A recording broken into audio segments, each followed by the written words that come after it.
Bonjour à toutes et à tous. On m'a fait signe que je peux y aller, donc on va démarrer. Déjà, merci d'être venus. Puis merci d'abord aux organisateurs.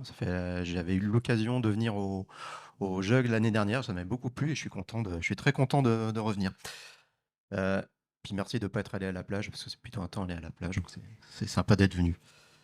Pour me présenter rapidement, je suis Olivier Thierry, je suis expert technique, plutôt spécialisé aujourd'hui sur du React, mais j'ai fait pas mal de choses différentes. Comme mon pseudo X le montre, je suis breton, donc depuis quelques jours, je suis un peu en PLS avec toute cette chaleur. Et donc, je travaille chez ASI. Donc, ASI, c'est une ESN. On est basé, on est à 500 personnes environ sur toute la France. On a un siège qui est à Nantes. Moi, je travaille à Nantes. Et dans le coin, on a des agences à Niort, Bordeaux, puis un peu plus loin, Rennes, Brest, Lyon et Paris. Et comme tout le monde, on cherche du monde. Donc, n'hésitez pas à venir faire un tour sur notre site. De quoi je vais vous parler aujourd'hui? Je vais vous parler de rendu front. Donc rendu front, c'est tout ce qui est construction des pages web. Si on remonte un peu dans le passé, on était plutôt sur de la construction de pages web côté serveur, avec des langages comme Java, comme PHP, on en avait plein. Et on utilisait JavaScript vraiment à la marge, en gros, pour faire du joli, quoi. Et depuis le début des années 2010, on a vu quand même une grosse tendance à utiliser de plus en plus JavaScript pour faire nos applications web. Alors, il y a plusieurs choses qui ont permis ça. D'abord, qu'il y a eu des progrès de JavaScript, en particulier sur le langage. On a ECMAScript 6 qui est arrivé en 2015 et qui a énormément amélioré la syntaxe et puis tout ce qu'on peut faire avec du JavaScript, comment on peut le modulariser par exemple. Il y a TypeScript qui est arrivé en 2012 aussi, donc deux choses qui ont permis d'avoir un peu plus de puissance dans le langage.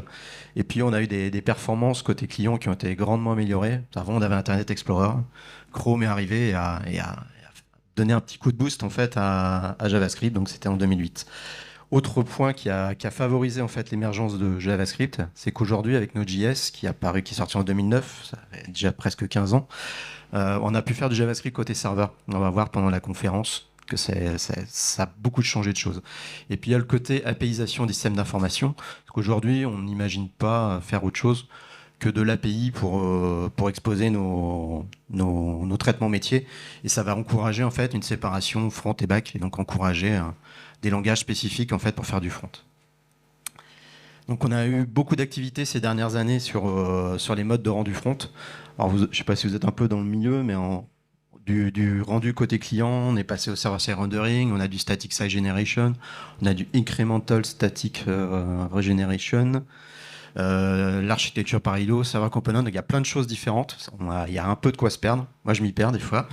Et donc l'idée de cette conférence, c'est de vous présenter un peu toute cette évolution-là, et puis vous montrer un peu avec des petites démos quels sont les intérêts de chacun de ces modes de rendu. Donc, si on repart au départ, on avait les multi-page applications. Donc le principe, lorsque j'étais un client, je demandais à un serveur, on va dire un serveur web qui pouvait être du Java, du PHP, de me donner une page. Ce serveur web allait chercher les données sur une base de données, sur des sessions, sur un système de fichiers. Il construisait une page et il retournait en fait du HTML, CSS, JS au client qui avait plus qu'à l'afficher. Et quand on voulait aller sur une deuxième page, c'était le même mode de principe. On reconstruisait en fait une page côté serveur. Donc quand on naviguait, à chaque fois, on changeait de page. Bon, les intérêts, c'est que, mine de rien, on ne demandait pas grand-chose au client. On lui envoyait du HTML, CSS, affiche-le-moi. Donc c'était assez simple. Chargement initial rapide aussi, parce qu'on avait directement du HTML. Donc l'HTML, il n'y a pas de traitement très lourd pour afficher du HTML. Puis c'était bon pour le SEO. On en parlera tout à l'heure, c'est des problématiques. Dans les inconvénients, on a une expérience utilisateur qui était un peu médiocre, vu qu'on recharge des pages à chaque fois qu'on navigue. Imaginez un Gmail où à chaque fois que vous ouvrez un mail, il faut recharger l'intégralité de la page. Ça a existé. C'était pas très sympa pour l'utilisateur. Donc un manque de fluidité dans la navigation. On avait une complexité d'hébergement aussi, vu qu'on demandait beaucoup de choses au serveur. On avait besoin de serveurs qui avaient un peu de puissance, quoi. Et on avait également dans les problématiques à gérer côté serveur, c'était tout ce qui était gestion de session, donc conservation de données de l'utilisateur entre différents appels. Quand on avait un seul serveur, ça allait, mais quand on avait besoin de répartir des sessions sur une ferme de serveurs, ça pouvait devenir... il y avait des grosses complexités d'infrastructure. Et puis quand on nous demandait sur une page de faire un truc un peu joli en JavaScript, bah, ça piquait un peu quand même de faire ça, enfin faire du JS à l'intérieur de PHP ou de JSP, c'est pas hyper confortable, quoi. Donc pour ça, on a vu apparaître ce qu'on appelle les single page applications, donc qui sont un ensemble de types d'architecture, avec un principe qui est de base, comme le nom l'indique, on a une page HTML unique dans notre application, et le but de cette page, ça va être de charger une application JavaScript. Ensuite, cette application JavaScript, c'est elle qui va construire tout le HTML côté client. Elle va être chargée également quand on va faire de la navigation, non plus de rafraîchir l'intégralité de la page, mais juste de rafraîchir des fragments de page. Donc on retrouve plus ce chargement de page à chaque fois qu'on navigue vers une nouvelle page de notre application. On va faire en JavaScript aussi tout ce qui est récupération de données. Donc c'est là qu'on va beaucoup s'appuyer sur des API, du REST, du GraphQL, du SOAP si vous n'avez pas de chance, en essayant à chaque fois quand même on essaie au maximum d'utiliser des API stateless. Parce que en fait, aujourd'hui, les sessions, quand on fait du DSPA, les données utilisateurs vont plutôt être stockées côté client. Donc pour ça, on peut utiliser du JavaScript de base, donc on appelle du vanilla. C'est pas, point de vue expérience développeur, c'est pas génial, on va dire. Ce qu'on va faire du coup le plus souvent, c'est qu'on va utiliser des frameworks type React, Angular, Svelte, puis des quantités astronomiques. Il y en a peut-être un peu trop d'ailleurs, et qui vont améliorer en fait l'expérience développeur. Donc on va voir que la SPA, on va voir qu'il y a plusieurs types de rendus. Il y a un rendu auquel on pense tout de suite, qui est le client-side rendering. Donc le principe du client-side rendering, le client va demander la page d'index de notre application à un serveur HTTP. Donc ça peut être Nginx, Apache, ça peut être un CDN. Il va nous retourner directement du HTML, du CSS, du JS, et on va construire en fait la page, le HTML après va être construit côté client, quoi. Lorsque je vais avoir besoin d'afficher des données dans cette page, le client va envoyer une requête à notre API qui va répondre en JSON XML. Et à partir du JavaScript qu'on a chargé au départ et du JSON qu'on a récupéré, on va reconstruire un fragment de la page pour afficher les données qu'on vient de récupérer. Et lorsqu'on va naviguer sur une nouvelle page, la navigation se fait en local. Donc on va juste en fait rafraîchir, toujours le même principe, rafraîchir un fragment de page. Donc comme ça, on va gagner en expérience utilisateur, en fluidité de navigation. Alors, pour vous montrer une petite démo.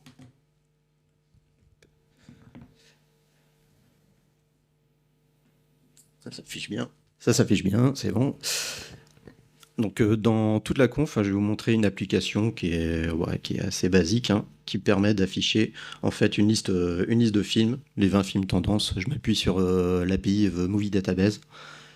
Et donc je vais afficher la liste des films et puis la possibilité d'avoir le détail de chaque film, donc avec le synopsis, les genres, quelques infos et puis un casting. Et la possibilité d'ajouter en favori, supprimer en favori, qui va juste en fait le stocker dans le local storage en local, quoi. Donc si on regarde au niveau du code, comment ça se passe un client-side rendering. Donc je vous donnerai l'adresse, à la fin vous aurez l'adresse du repo GitHub sur lequel vous pouvez voir tous ces exemples de code. Le principe donc là c'est une application qui est en React et Vite, avec du Tailwind, parce que c'est ce que je maîtrise, donc c'est pour ça que j'ai choisi ça. Et première chose qu'on va voir, en fait, quand on fait de la navigation sur une application en SPA avec du client-side rendering, on va avoir besoin d'un routeur. Et le routeur, ça va souvent être une librairie externe. Ici, j'ai utilisé React Router, par exemple. Et le principe, c'est qu'on va définir l'ensemble de nos routes.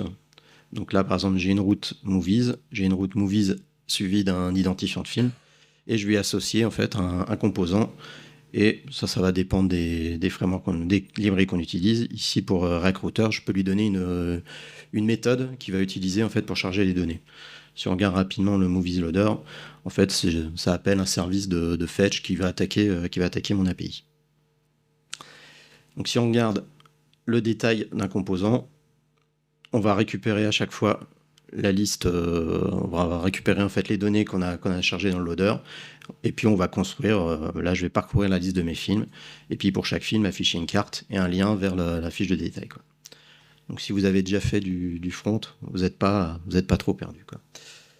Alors à l'usage, si on regarde ici ce qui se passe quand je vais charger ma page, on voit en fait qu'il a chargé un fichier JS, donc c'est un fichier JavaScript qui va contenir l'ensemble du code qui va me permettre de construire toutes les pages de mon application. Et on voit qu'en fetch, j'aurais dû faire un petit peu de ménage avant, alors là, si je suis sur la page de détail, il a envoyé 2 requêtes. Une requête pour charger les crédits donc la liste des acteurs, et puis une requête pour charger le détail de mon film. Un inconvénient qu'on a sur les client-side rendering, si je fais afficher le code source de la page, on voit qu'on n'a pas grand-chose en fait. Je vais grossir quand même un peu. On a une div, on a un chargement de script. Donc Google, quand il voit ça, il est comme nous, il est un peu feignant, donc il va pas être très sympa. Il va réussir quand même. Google est capable, le moteur de recherche, le moteur d'indexation de Google est capable d'exécuter du JavaScript, mais il va pénaliser en fait notre site parce que on l'embête quoi, clairement. On l'embête. Et puis clairement, ça prouve que pour l'expérience utilisateur, ça va pas être génial. Voilà très rapidement, hein, à quoi ressemble du client-side rendering. Hop. Donc si on regarde les intérêts qu'on a vu ici, c'est qu'on a une bonne expérience utilisateur, parce que c'est du fait qu'on utilise aussi des frameworks un peu plus évolués, on va pouvoir aller beaucoup plus loin dans l'UI qu'on va proposer à l'utilisateur. On a vu également une fluidité de navigation quand on change dans les pages, parce qu'on ne recharge pas l'ensemble des pages. Et puis finalement, en fait, avec ces applications single page, on s'est rapproché de l'expérience qu'on avait avec des clients lourds, quoi. Les intérêts aussi, c'est qu'on a un hébergement qui est beaucoup plus simple que ce qu'on avait avec du multi-page. Vu que toutes les pages sont construites côté client, notre serveur, son métier, ça va être juste retourner du HTML, du JS, du CSS. Donc c'est pas très compliqué. Donc on va avoir un hébergement qui va être moins cher et qui va plus facilement monter à l'échelle. Et puis, pour les développeurs, on voit qu'on a une bonne séparation front-back. Maintenant, on voit qu'on a le côté JS qui va vraiment permettre de faire le côté UI. Et puis, pour le métier, on s'appuie sur du back, mais on a des API, mais on a une vraie séparation par rapport à ce qu'on avait avant. Alors, quelques inconvénients quand même. J'ai parlé du SEO, qui est quand même un très gros inconvénient selon le type de site qu'on fait. On a également un temps de démarrage initial de l'application qui peut être un peu long, vu qu'on construit l'interface en utilisateur en JavaScript. Si on a beaucoup de JavaScript déjà, si on a des grosses applications avec des gros fichiers JavaScript, ça va mettre du temps à charger, ça va mettre du temps à construire, même s'il y a des techniques pour limiter ce dégât. Donc on a beaucoup de JavaScript qui va parfois être lourd. Et puis finalement, la charge qu'on avait côté serveur, on l'a refilé au client. Donc c'est bien pour nous, parce qu'on a moins de frais côté serveur. Mais par contre, dans une époque où on essaie de faire attention à l'éco-conception, d'envoyer la charge vers le client, on essaie d'éviter de faire ça aujourd'hui. On essaie un peu d'alléger le travail qu'on demande au client. Et puis, on a vu quelques complexités de développement qu'on avait côté back. Elles n'ont pas disparu, elles se sont juste déplacées côté front. Donc, tout ce qui est de gérer la navigation, gérer des états, sessions, ceux qui ont fait du React, qui ont fait du Redux, savent de quoi je parle pour la complexité. Tous les appels de service aussi, parce qu'on a besoin, quand on va faire un appel dans le côté client, de savoir est-ce que l'appel il est en cours, qu'est-ce que je fais si l'appel s'est planté, etc. Donc, il y a un peu de complexité là-dessus, quoi. Donc si on fait un bilan du client-side rendering, c'est bien adapté quand on est sur une application web métier. Par application web métier, je vais dire une application où si ça met 20 secondes à démarrer, c'est pas très grave parce que l'utilisateur il ouvre une fois dans la journée et puis ça reste ouvert tout le temps. Et puis on n'a pas besoin de référencement. Ça, c'est vraiment le gros inconvénient du client-side rendering, quoi. Donc du coup, vu que le référencement marche pas et qu'on a des temps de réponse, des temps initiaux qui peuvent être assez longs, c'est pas une technologie qui va être adaptée si on fait un site web en public. C'est dommage quand même, parce qu'avec la SPA, on a vu qu'on a réussi quand même à se créer des expériences utilisateurs qui sont un peu meilleures, en particulier sur la navigation. Donc la bonne nouvelle, en fait, c'est qu'avec les dernières technos de rendu front qui sont arrivées, on a moyen en fait de marier les avantages des deux mondes, d'avoir le côté rendu rapide, initial rapide et SEO qu'on peut avoir sur la multi-page application, et puis d'avoir la bonne expérience utilisateur qu'on va avoir avec les SPA. Donc c'est ce que je vais vous montrer là. Et le premier mode de rendu qu'on va avoir, c'est le server-side rendering. Donc le mode de fonctionnement, c'est j'ai mon client qui va demander une page à un serveur Node, parce que là maintenant on va exécuter du JavaScript côté serveur. Le serveur Node maintenant on va essayer plutôt de passer par une API pour aller récupérer les données qu'on a besoin de notre page. on retourne du JSON, on construit la page côté serveur, on la retourne côté client avec du HTML, du CSS, du JS. Et puis, lorsque le client a besoin d'une deuxième page, il refait un appel au serveur Node.js qui rappelle l'API, qui reconstruit la page, qui la retourne côté client. Là, vous allez me dire, c'est comme du PHP, quoi. Alors, c'est vrai que ça ressemble beaucoup ce qu'on faisait avec du PHP, mais il y a quand même des différences importantes. Déjà, on a une approche composant, à condition d'utiliser des frameworks, on va dire modernes. Quand on utilise du React, du Angular, du Vue côté serveur, on va bénéficier de l'approche composant qu'on avait dans du rendu côté client, donc avec une meilleure expérience développeur, plus de facilité à découper, réduire la complexité de nos applications, à réutiliser des bouts de code, chose qui était un peu plus compliquée avec quand on faisait du JSP ou des PHP, quoi. On va également avoir un gros avantage, c'est qu'on va pouvoir utiliser la même techno côté client et côté serveur. C'est-à-dire que je peux utiliser du React côté serveur, et quand ma page va s'exécuter côté client, je peux avoir des bouts de code qui vont s'exécuter que côté client, qui seront en React. Donc je ne me retrouve pas à devoir faire du PHP côté serveur et du jQuery, par exemple, côté front, quoi. Donc c'est quand même un avantage. Et le gros avantage qu'on va avoir en fait avec ce server-side rendering, je vais dire à la sauce moderne, c'est qu'en fait, une fois que l'application est chargée côté client, elle va se transformer en SPA. Donc c'est ce qu'on appelle la réhydratation. Alors, je ne vais pas aller trop loin dans la technique sur le principe, mais c'est vraiment l'idée, c'est de transformer notre page HTML en application JavaScript, de façon à ce qu'une fois que la page est chargée, ça se comporte comme une application single page classique, quoi. Donc si je devais résumer, en fait, une application faite en SSR aujourd'hui, c'est une SPA. Il faut retenir ça vraiment, c'est une SPA. Mais la page initiale de cette SPA, elle a été pré-rendue côté serveur. Donc comme ça, on va bénéficier du référencement et puis du chargement initial qui va être rapide.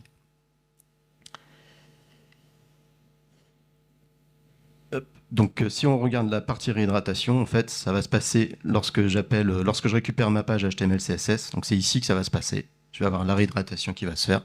Et lorsque je vais appeler les pages suivantes, en fait, je vais juste rafraîchir des fragments de page, quoi. Donc petite démo. Et pour la démo,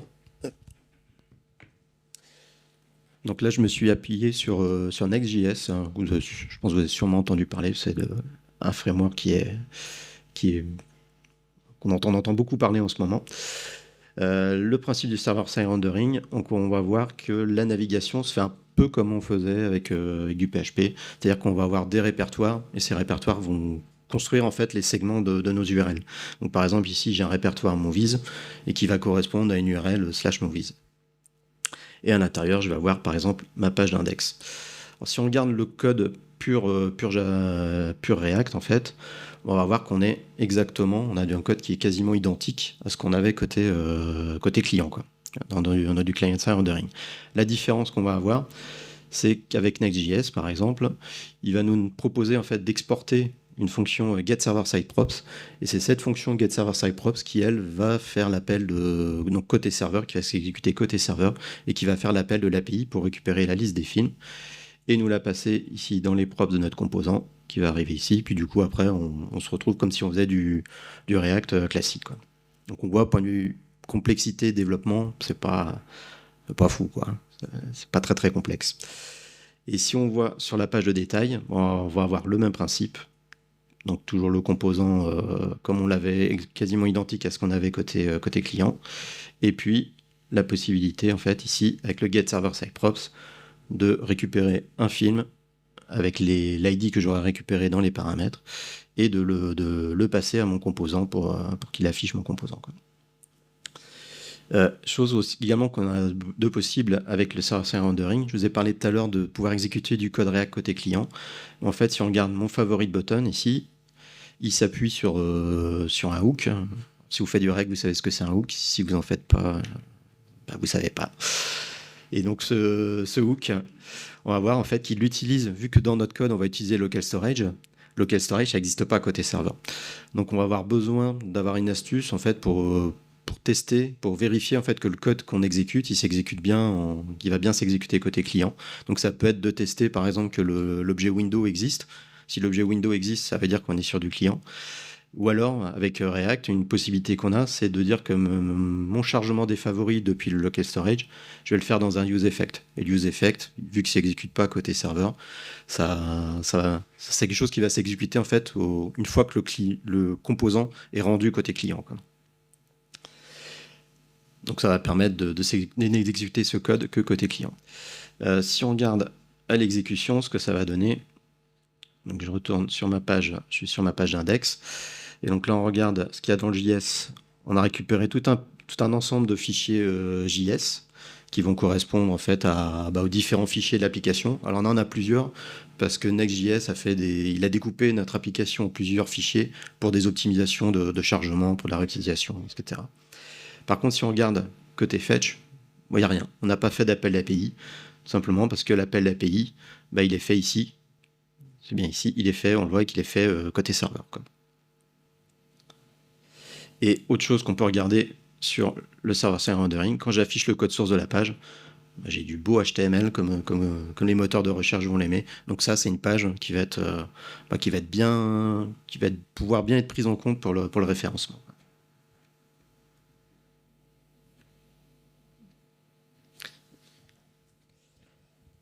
On continue. Donc, ce qu'on a vu sur les intérêts du server-side rendering, donc je viens de parler de l'ESEO, c'est une bonne chose. Les performances initiales, c'est des bonnes choses. Ça marche bien aussi parce qu'on on sert que du HTML la première fois. Donc, c'est les avantages qu'on avait avec les MPA. Et puis, les bonnes expériences utilisateurs comme on a sur une SPA. Les inconvénients, c'est qu'on va avoir comme quelques complexités de codage. J'ai parlé un peu du risque de faire attention à ce qu'on n'ait pas du code client qui s'exécute côté serveur, donc ça fait partie des complexités.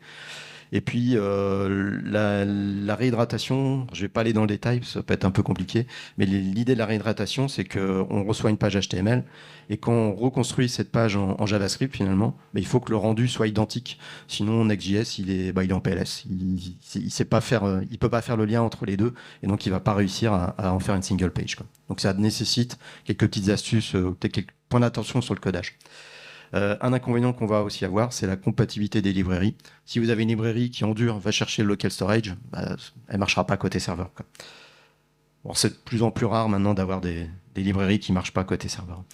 Et puis mine de rien, la charge serveur qu'on avait éliminée, on va la retrouver un peu parce qu'on recommence à construire les pages côté serveur. On recommence à faire des appels d'API côté serveur, quoi. On a vu ici, on est sur des applications en server-side rendering, mais on se dit si jamais je suis sur une application où mes données ne bougent pas beaucoup, c'est un peu bête, à chaque fois qu'on va me demander la page, de refaire l'appel d'API, même s'il y a du cache, c'est un peu faire du boulot pour rien. Donc pour ça, on a un autre mode de rendu qui est le Static Site Generation. Et donc le principe, c'est qu'on va construire les pages, non pas à la demande, mais on va les pré-construire à l'avance au moment où on va construire l'application. Donc là, on va voir au moment du build, donc Next.js par exemple, qui va appeler notre API, récupérer le JSON et qui va construire un ensemble de pages, donc par exemple notre page de liste de films et puis une page de détails de films. On va les déployer sur un serveur HTTP comme celui qu'on avait pour du client-side rendering. Et quand l'utilisateur va vouloir récupérer la page index, on va lui retourner le HTML, le CSS, le JS. Et puis là, on va retrouver le mode de fonctionnement qu'on avait avec le server-side rendering. C'est qu'on a une réhydratation qui se fait. Et puis ensuite, ça se transforme en SPA, quoi. Donc il y a quand même pas mal de points communs. La différence, c'est juste le moment où on va builder les pages, quoi. Les intérêts de ça, pour le SEO, c'est ce qu'il y a de mieux. Parce qu'on va avoir, non seulement on a des pages qui sont, on a du HTML, mais en plus on a des pages qui vont être hyper rapides. Vu qu'il n'y a pas de construction côté serveur, ça va être quasi instantané, quoi. On a un hébergement qui, comme avec le client-side rendering, qui devient hyper simple, parce qu'on n'héberge que du HTML, du CSS, du JS. On a des bonnes performances, j'en ai un peu parlé. Et puis c'est une bonne pratique d'éco-conception. Si vous lisez les guides avec les meilleures pratiques d'éco-conception, souvent de générer le maximum de pages statiques, ça fait partie des bonnes pratiques, quoi. Donc ça va être quelque chose qui va être bien adapté quand même au site où on a un contenu qui ne va pas beaucoup bouger. Donc typiquement un blog où on poste 3 messages, 3 nouveaux articles par semaine, ça va être idéal. Même un catalogue, moi je l'ai utilisé récemment sur une application pour un promoteur immobilier. Des programmes immobiliers, ils n'en sortent pas tous les jours, quoi. S'il y en a un nouveau par mois, un, deux, trois par mois, ça Du coup, il n'y a pas de complexité à régénérer ces pages-là, à régénérer les fiches, par exemple, de nos programmes immobiliers à ce moment-là, quoi. Les inconvénients, bah, si je me suis trompé dans le titre d'un article, que j'ai fait une faute d'orthographe, que j'ai oublié une virgule, bah, je rebuild l'ensemble du site. Ça pique un peu quand même. C'est un peu dommage. Donc en plus, si on se retrouve si on est sur des sites où il y a énormément de contenu, je sais pas s'il y a 3000 articles et qu'il faut gérer les 3000 pages, générer 3000 pages parce qu'on a oublié une virgule, c'est un peu dommage, quoi. Donc ça va pas être adapté. En fait, c'est un mode de fonctionnement qui va pas être adapté à toutes les applications et tous les sites, quoi. C'est vraiment ça qu'il faut retenir. Donc si on montre une démonstration, toujours en s'appuyant en fait sur Next.js, on va voir qu'il n'y a pas une grosse différence en fait avec ce qu'on fait sur du server-side rendering. Hop. En fait, on va retrouver exactement le même mode d'organisation avec des segments d'URL qui vont correspondre à des répertoires dans notre répertoire Pages. La différence que je vais avoir, donc on voit qu'ici c'est identique, la seule différence que je vais avoir, c'est la manière dont je récupère les données. Au lieu d'être sur un get server-side props, je vais être sur un get static props. Et comme ça, Next.js, quand il voit une page comme ça, il sait qu'il va devoir générer une page statique.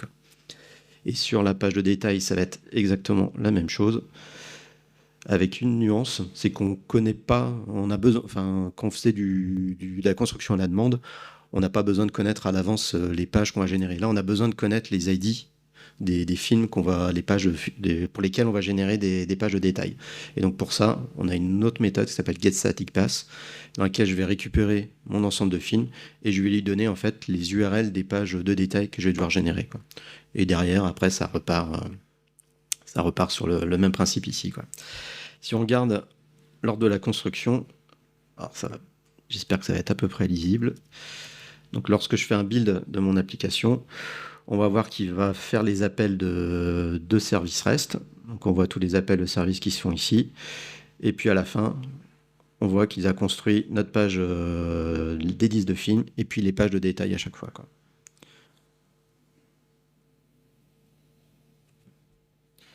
Puis à l'exécution, ça n'a pas un grand intérêt de montrer l'exécution, c'est exactement le même comportement que du SSR. Donc là, j'ai parlé quand même d'un inconvénient du SSG, c'est le besoin de régénérer l'ensemble du site, ce qui est un peu dommage.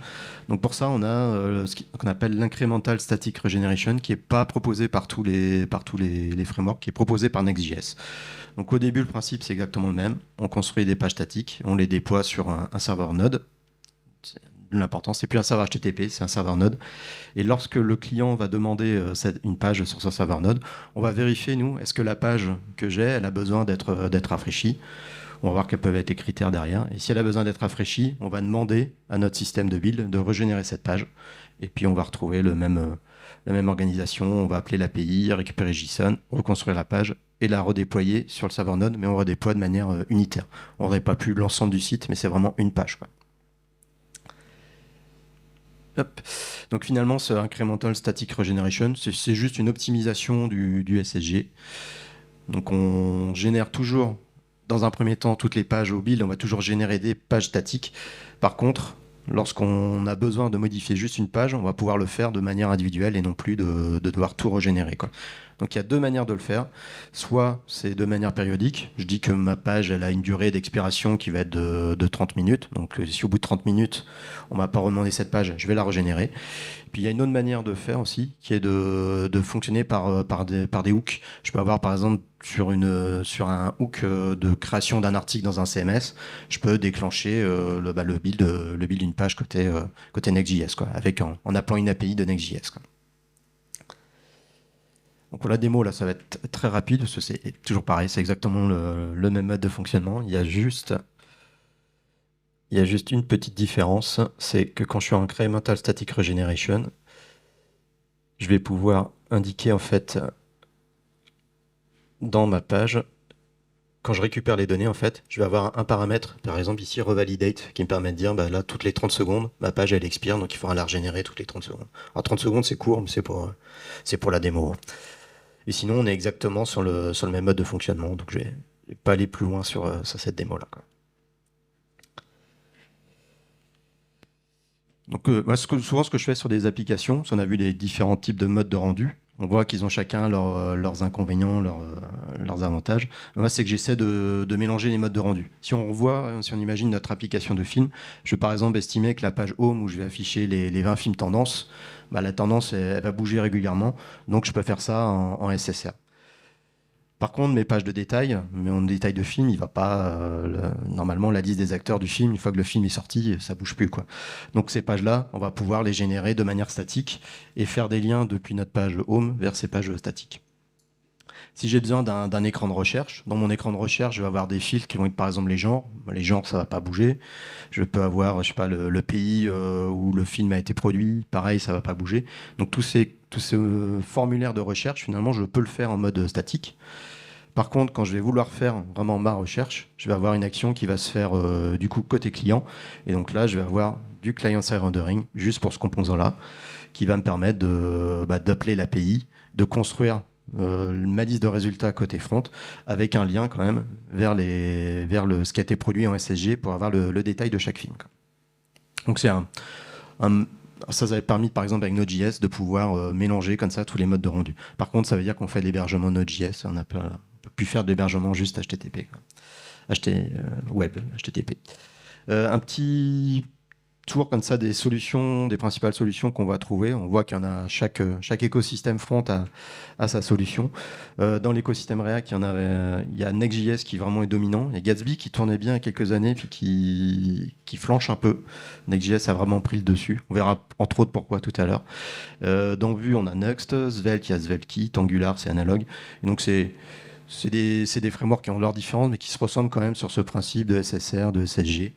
Et puis qui embarque aussi beaucoup d'optimisation pour, par exemple, la gestion des images. Si vous faites des sites publics, vous vous rendez compte que la gestion des images, il y aurait quoi faire une conférence là-dessus. Ça peut être assez compliqué. Et puis j'en ai mis un peu de côté, dont je vais parler tout à l'heure, qui est Astro, qui apporte quelques idées supplémentaires qui sont assez intéressantes. Donc si on fait le bilan de ces technologies, de CSR, SSR, SSG, ISR, bah, ça va nous aider en fait à développer des sites web publics qui vont bénéficier des bénéfices des SPA pour avoir une bonne expérience utilisateur. Et puis si on l'utilise même pour des applis web métiers, bah, ça va permettre d'améliorer les performances, que même dans nos applis web métiers, on a des choses qui ne bougent pas et qui seraient intéressantes à générer de côté serveur. Par contre, il y a un coût. On l'a un peu entreaperçu, mais c'est qu'on utilise beaucoup de JavaScript. Et entre autres, on utilise beaucoup de JavaScript parce que quand on fait du SSR, le composant il va être rendu côté serveur et côté client quand on va faire la réhydratation.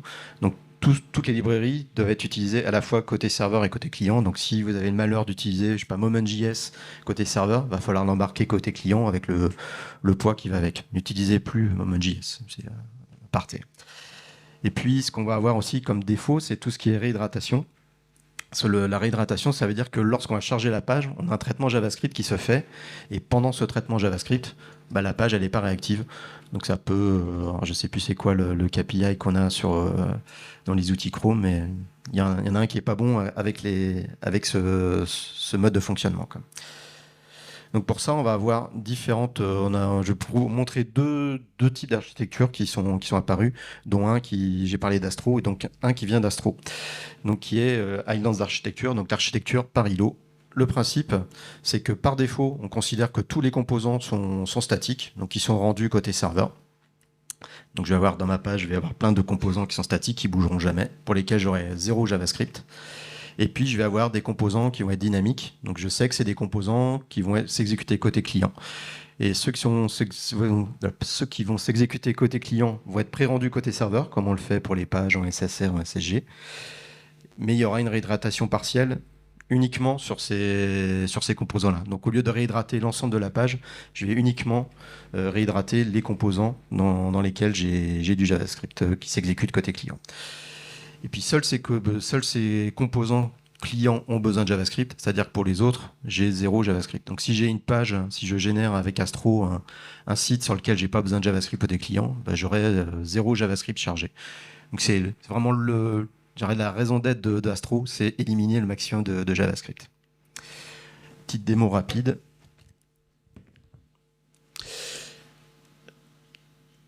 Je sais pas s'il y en a qui connaissaient un peu Astro, parce qu'on parle beaucoup d'Astro en ce moment.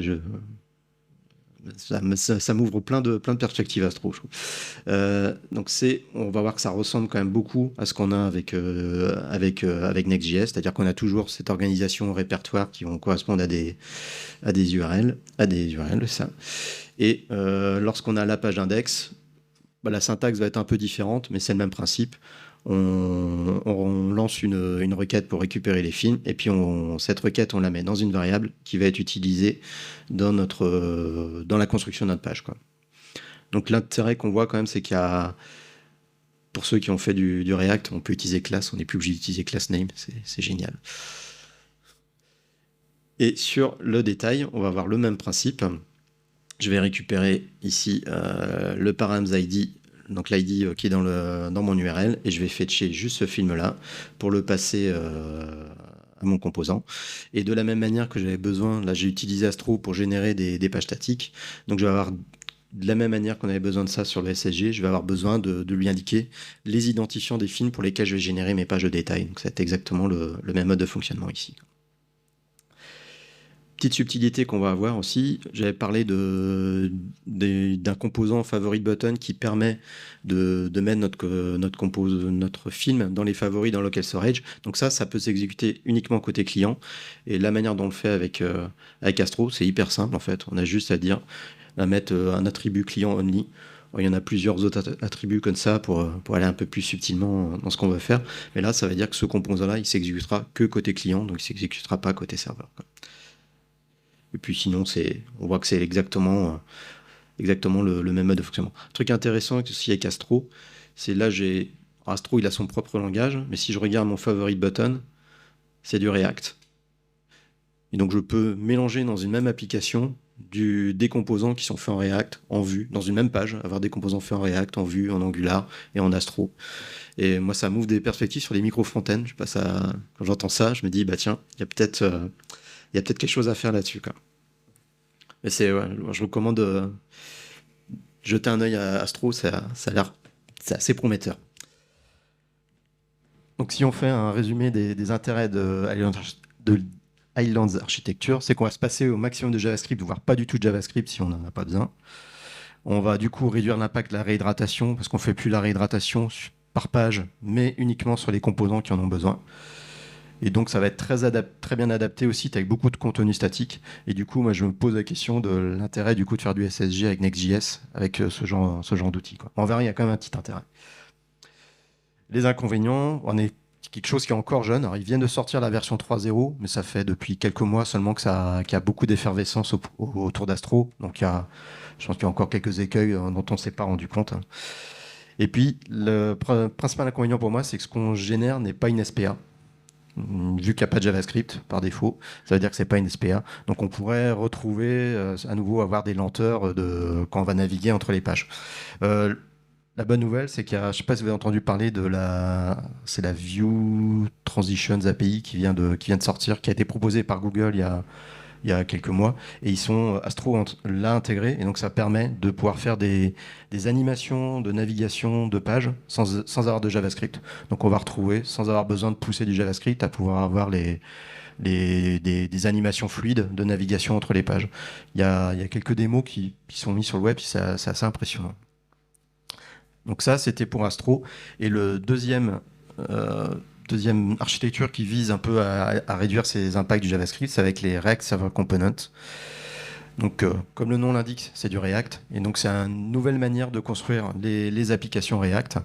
Le principe, c'est qu'on a des composants serveurs qui sont rendus exclusivement côté serveur, qui sont plus du tout, alors qu'avant on avait avec le SSR, nos composants se faisaient côté serveur et côté client pour la réhydratation. Là, on va avoir des composants qui sont uniquement côté serveur. Donc c'est dans ces composants-là qu'on va pouvoir mettre par exemple du chargement d'appel d'API pour charger des données, ou si on a besoin de librairies JavaScript un peu lourdes, là on va pouvoir utiliser Moment. On a le droit d'utiliser Moment dans ce cas-là, parce que ça ne va pas être envoyé côté client. Et puis on va avoir des composants qui vont être, qu'on va appeler côté client, qui vont toujours être pré-rendus côté serveur pour accélérer un peu les performances. Et ce qu'on va refaire dans ces composants côté client, ça va être de l'interaction avec l'utilisateur. Cliquer sur un bouton côté serveur, ça n'a pas beaucoup de sens. Et puis ça va être aussi toutes les opérations. Si on utilise le local storage, bah ça je vais pas pouvoir le faire côté serveur nécessairement. Ça va être fait côté client. Petite démo toujours de React Server Component. Et vous allez voir que ils se ressemblent tous en fait ces frameworks. C'est toujours. Alors c'est plus le répertoire Pages, c'est le répertoire app. Et dans le répertoire app, pareil, on va avoir des répertoires qui vont correspondre à nos différentes URL. Et si je regarde le contenu de notre page, la différence, c'est que ici, je vais pouvoir faire mon fetch directement dans mon composant React. J'ai plus besoin de le faire à côté, j'ai plus besoin de gérer des use effects. J'allais dire un gros mot, mais tous ces trucs pas très sympas, parce que notre composant il s'exécute que côté serveur, donc on n'a plus le principe de re-render qu'on avait en React côté client, ça n'existe pas dans ce cas-là. Donc ça élimine pas mal de complexité qu'on peut avoir. Et donc après, on se retrouve un composant qui est exactement le même qu'on avait côté client. Donc c'est vraiment le chargement des données qui est différent. Et sur la page de détail, on va avoir le même principe. Je vais charger au début ici le détail de mon film et je vais l'utiliser pour construire ma page. Avec une petite nuance ici, c'est que j'ai utilisé pareil, j'ai voulu rendre de manière statique mes pages de détail. Donc je vais avoir besoin pareil d'une méthode qui va m'indiquer la liste des URL des pages de détail donc, que je vais devoir créer. Donc ça se fait de la même manière qu'on avait le getStaticPath, on a le même genre de méthode ici, quoi. Et j'ai parlé aussi tout à l'heure de mon composant favorite button qui a besoin de s'exécuter côté client. Et bien ici, en fait, la manière dont je le fais en React Server Component, c'est que j'utilise une directive useClient qui va permettre à Next.js de savoir que ça doit s'exécuter côté client. Je ne sais pas si vous utilisez Material UI, mais récemment, on a des warnings qui apparaissent parce qu'ils ont rendu l'application compatible, leur librairie compatible avec les serveurs components, et du coup, ils ont été obligés de mettre des use clients dans tous leurs composants. C'est pas très beau, mais bon.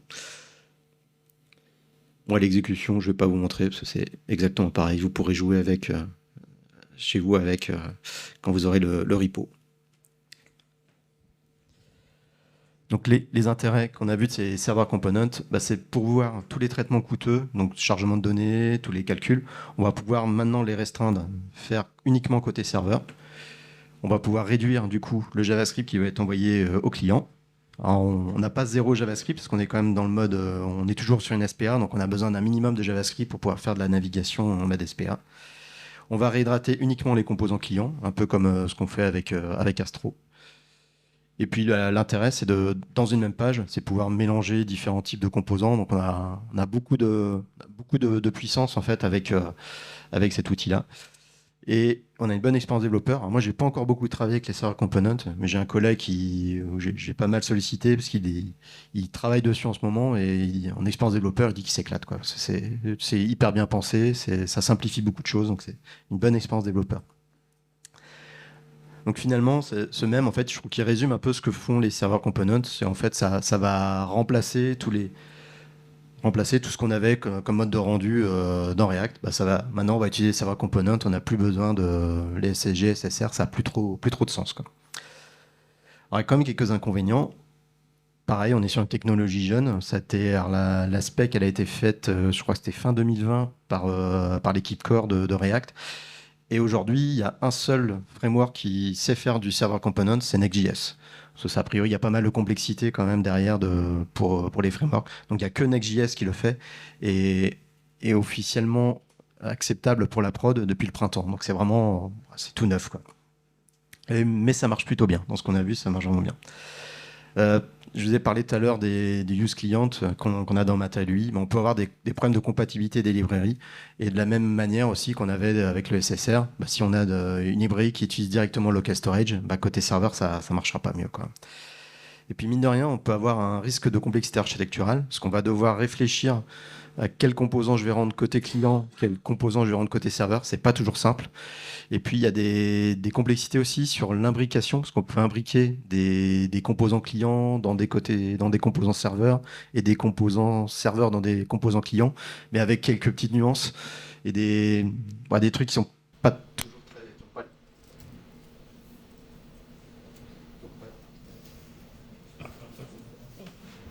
Pas toujours.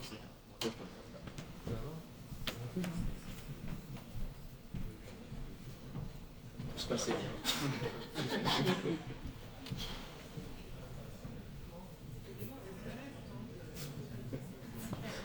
C'est l'heure.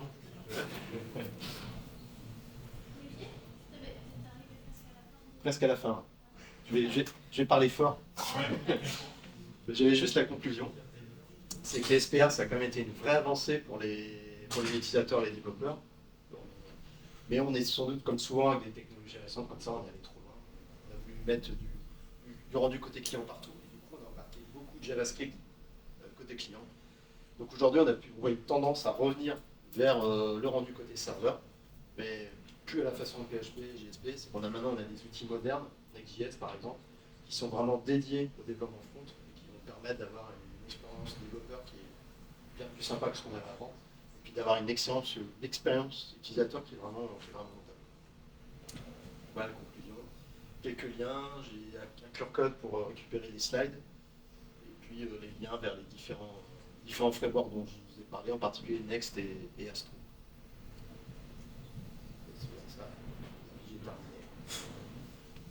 Est-ce que vous avez des questions? Je passe la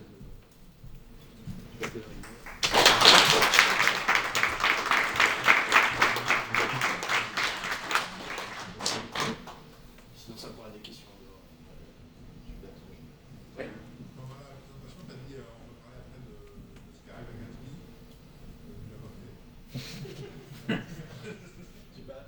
De ce qui arrive à Gatsby. Mais ils ont pris du retard sur, par exemple, les serveurs components, ils ont été un peu doublés par Next.js. Et puis pendant longtemps, Gatsby faisait que du SSG. Ils se sont mis à SSR, mais un peu sur le tas. Puis je crois qu'ils ont leur équipe ils sont en train de partir un peu partout. Ce qui est assez gênant. J'avais pas mal utilisé Gatsby au début. Next.js, c'est un peu.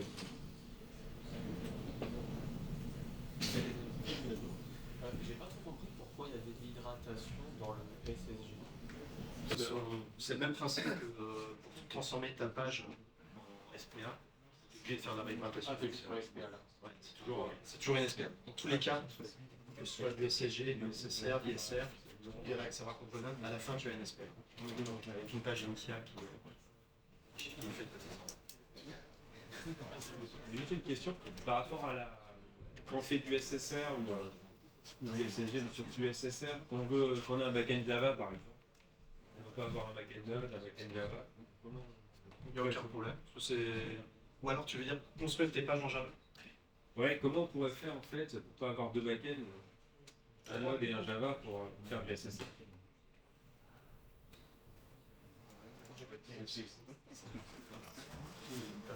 Le backend, tu veux dire faire les API? Parce que les API, tu peux les faire. Non, à la place du. À la place du Node.js. À la place du Node.js, mais pourrait. Le problème, c'est si on voulait passer sur du SSR, on a déjà un backend Fontaine qui est en Java. Ça voudrait dire avoir deux backends, ça. Oui. Ouais. En plus des API. On est d'accord qu'il n'y a pas encore de solution vraiment mature pour le faire. Est-ce qu'on a récupéré le micro, non? Non, si, ça marche. Enfin, pour moi, tu as quand même besoin d'un. Est-ce que je peux te gêner comme ça? C'est sympa, non? Quand tu parles, je parle aussi, il faut vérifier le micro. Je sais plus ce que je voulais dire, du coup. C'est marrant. Voilà. Ouais, t'es quand même obligé, avec des produits comme Next.js, t'es quand même obligé d'avoir du JavaScript parce que ton rendu, vu que tu utilises des librairies JavaScript, t'as quand même besoin de JavaScript côté serveur. Mais après, moi, souvent, ça m'est arrivé d'avoir un back-end en Java et quand même d'avoir un Next.js. Effectivement, on ne peut pas fusionner les deux. Après, avec Next.js, tu peux avoir t'as possibilité de mettre des routes API. Donc ton Next.js peut aussi te servir de back-end for front-end. Tu peux avoir un peu mixer ça. Parce qu'il n'y a pas trop de règles dedans. Voilà. Si c'est juste du passe-plat, j'ai peut-être dépassé là. Oui, si vous avez d'autres questions, tu seras disponible dehors si vous avez envie. Et puis on va installer le prochain speaker, Kevin. Merci. Merci. Merci beaucoup.